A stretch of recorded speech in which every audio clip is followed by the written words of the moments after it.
வணக்கம். 11 மணி செய்திகளை வழங்குவதற்காக நான் காயத்ரி. விரிவான செய்திகளை பார்ப்பதற்கு முன்பாக தலைப்புச் செய்திகளை பார்க்கலாம்.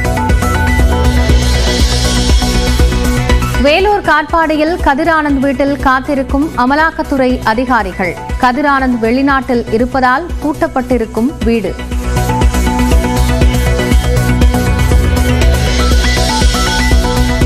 வேலூரில் திமுக நிர்வாகி பூஞ்சோலை சீனிவாசனின் 2 வீடுகளில் சோதனை. காலை முதலே சோதனை நடத்தி வரும் அதிகாரிகள்.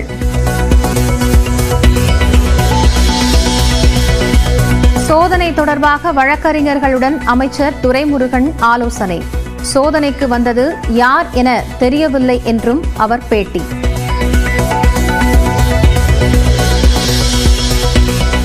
பொங்கல் பரிசு தொகுப்பிற்கான டோக்கன் விநியோகம் தொடக்கம். வீடு வீடாக சென்று வழங்கி வரும் ரேஷன் கடை ஊழியர்கள்.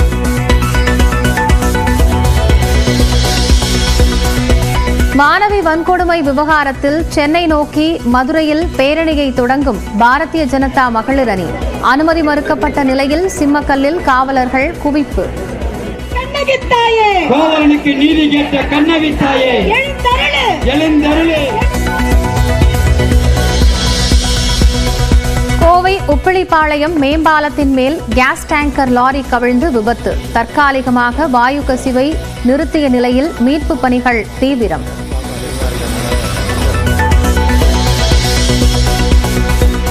கோவையில் கேஸ் டேங்கர் லாரி கவிழ்ந்த இடத்தின் அருகில் உள்ள பள்ளிகளுக்கு விடுமுறை. விபத்து நடந்த இடத்தில் போக்குவரத்திற்கும் தடை. மதுரை மத்திய சிறையில் லஞ்ச ஒழிப்புத்துறை அதிகாரிகள் சோதனை. 100 கோடி ரூபாய் முறைகேடு புகாரில் நடவடிக்கை.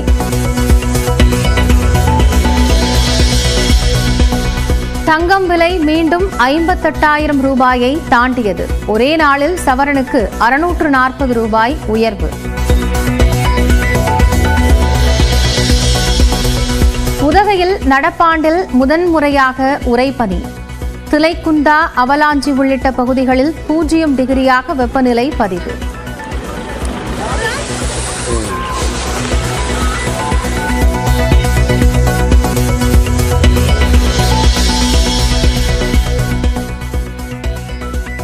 ஏஜெட்டிஅள்ளி கிராம ஊராட்சியை தருமபுரி நகராட்சியுடன் இணைக்க எதிர்ப்பு. சேலம் சாலையில் அமர்ந்து பெண்கள் மறியல்.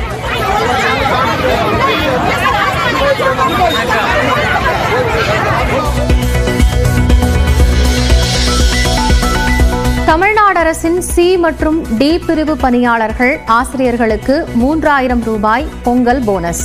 ஓய்வூதியதாரர்கள் முன்னாள் விஏஓக்களுக்கு 500 ரூபாய் வழங்கவும் முதலமைச்சர் மு க ஸ்டாலின் உத்தரவு.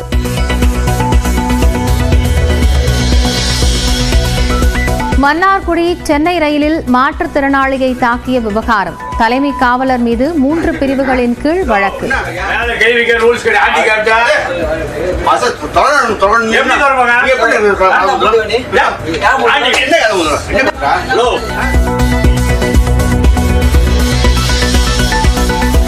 பட்டுக்கோட்டை அருகே உள்ள தாமரங்கோட்டையில் தனியார் பேருந்தை முந்த முயன்ற அரசு பேருந்து. நடுவே சிக்கி காயத்துடன் உயிரிய இளைஞர்.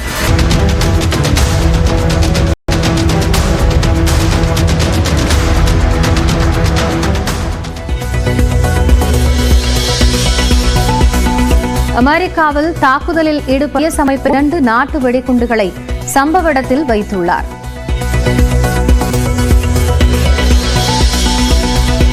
அமெரிக்காவின் கலிபோர்னியாவில் கட்டடத்தின் மீது மோதிய சிறிய ரக விமானம். 2 உயிரிழந்த நிலையில் 18 பேர் காயம்.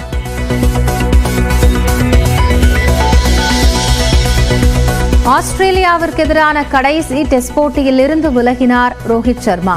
முதலில் பேட்டிங் செய்யும் அதிலிருந்து கேஸ் வெளியேறிய காட்சிகள் வெளியாகி இருக்கின்றன. விவரங்களுடன் இராணுவ செய்தியாளர் குருசாமி, தற்போது இந்த கேஸ் டேங்கர்ல எவ்வளவு கேஸ் இருக்கு? இதுல என்ன முடிவு எடுத்திருக்காங்க? வேற டேங்கருக்கு மாத்தி எடுக்க போறாங்களா, இல்ல நேராக கொண்டு வந்துட்டு லாரியில வேற இடத்துக்கு கொண்டு போறாங்களா? என்ன திட்டம் இப்போ ஒர்க் அவுட் ஆகுது?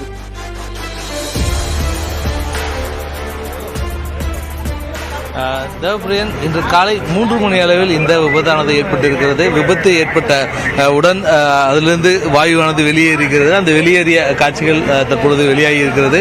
சிலிண்டரிலிருந்து தொடர்ச்சியாக அந்த டேங்கரிலிருந்து அந்த கேஸானது தொடர்ச்சியாக வெளியேறியக்கூடிய காட்சிகள் தற்பொழுது வெளியாகி இருக்கிறது. நம்ம அந்த காட்சிகளை பார்த்துக் கொண்டிருக்கிறோம். தற்பொழுது இந்த மீட்பு பணிகளானது தற்பொழுது 6 மணி நேரத்தை கடந்து தற்பொழுது நடைபெற்றுக் கொண்டிருக்கிறது. உயர் அதிகாரிகள் அனைவருமே சம்பவ இடத்தில் முகாமிட்டிருக்கிறார்கள்.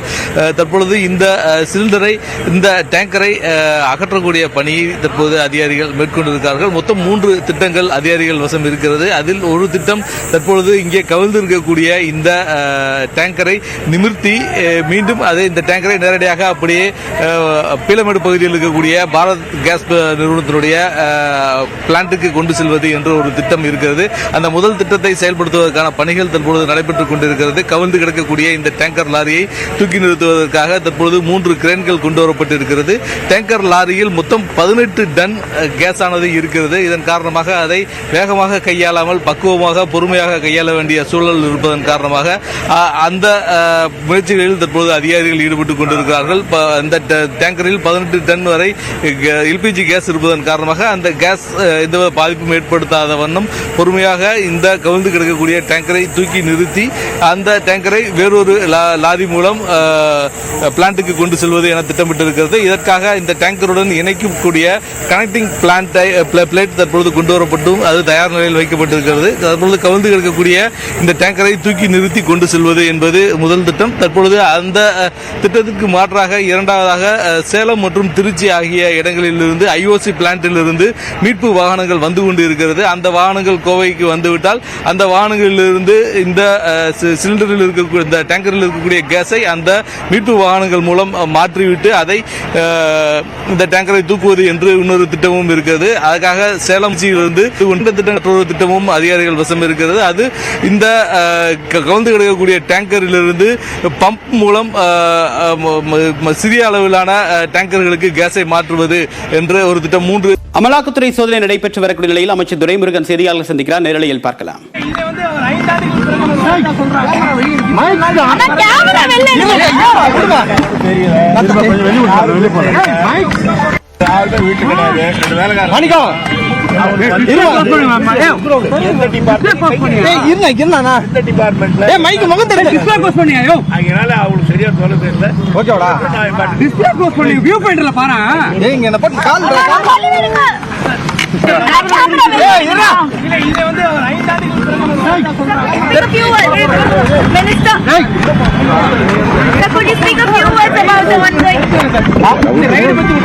அண்ணா கேமரா இவ்வளவு உள்ள வந்தீங்கன்னா நான் எப்படிடா மைக் போடுறது?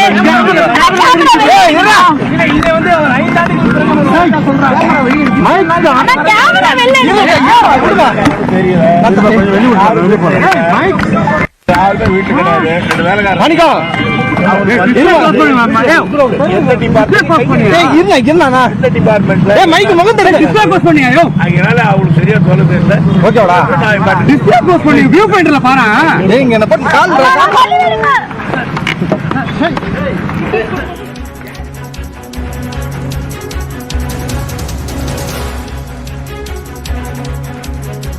வேலூரில் கதிரானந்த் வீட்டில் அமலாக்கத்துறை அதிகாரிகள் யாரும் வரவில்லை என்றும் அமலாக்கத்துறை அதிகாரிகள் என்று கூறிக்கொண்டு வந்தவர்கள் யார் என்று தனக்கு தெரியாது என்றும் அவர் கூறியிருக்கிறார். வேலூரில் கதிரானந்துக்கு தொடர்புடைய 4 இடங்களில் அமலாக்கத்துறை அதிகாரிகள் சோதனை மேற்கொண்டு வரக்கூடிய நிலையில் இந்த கருத்தை தற்போது அமைச்சர் துரைமுருகன் தெரிவித்திருக்கிறார்.